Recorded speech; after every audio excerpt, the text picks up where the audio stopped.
When I have money, I just like spend it. And it has to look nice and it has to catch my attention. I only buy if I really, really like it. Because if it doesn't catch my attention, I don't want to buy it. What makes consumers decide to buy? Optimize those conversions.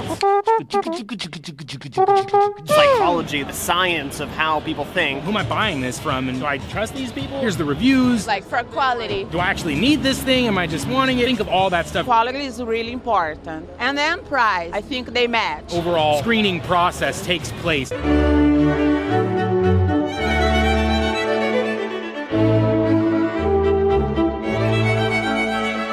During that screening process, you want to reach out to these people with pertinent information. They're early on in that screening process where they're deciding if they trust you, trust your company. Something that's trusted, you know, something that like a certain brand is trusted and a certain brand isn't. So how do you then address that? Delivering content, an email, a text message, anything like that to start building trust with those people, whether it's from the salesperson or the company, website. It's really about how you make people feel. You want them to feel good about buying something. Humans are emotional. The feeling. So when I buy something and then I'm happy, so that's why I decide.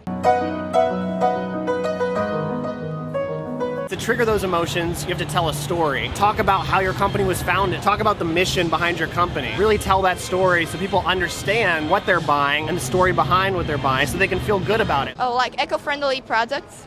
I go for it. You feel good about buying something that's hyper-targeted to you. You're a business traveler, packaged in a way, put it in a suitcase and travel with it, tailored for them. So bottom line is tell your story. You know, according to the Harvard Business Review, they've actually done some studies. When trust is high, conversions are going to be a lot higher. Well, I know it's going to help me.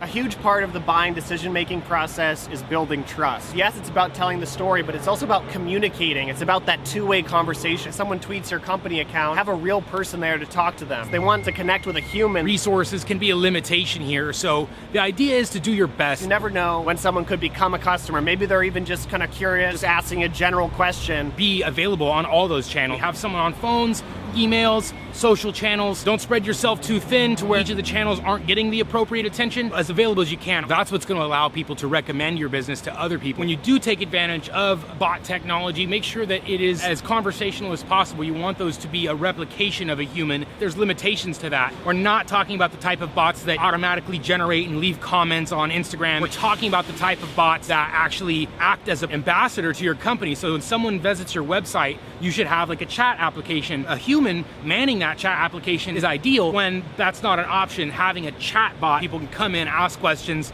get answers, and then be directed to the appropriate resources. Montage.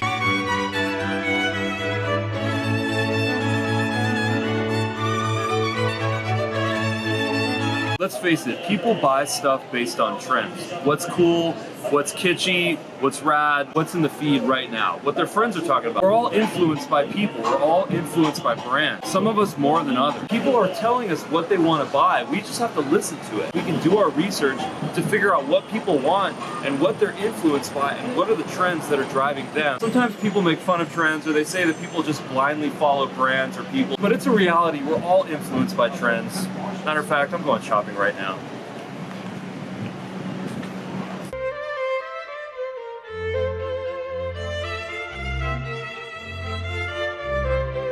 No one likes the feeling of buyer's remorse. Businesses, consumers, it's a lose-lose. Actionable tips to avoid buyer's remorse: following up with people after having made a purchase, thanking them for making the purchase, not just trying to upsell people like, oh, you've bought something, now try to buy something else. Giving whatever reward you can to someone for making a purchase, whether that's something like free shipping or a coupon. It's not just how they feel during the sale, it's how they feel after the sale is also equally important.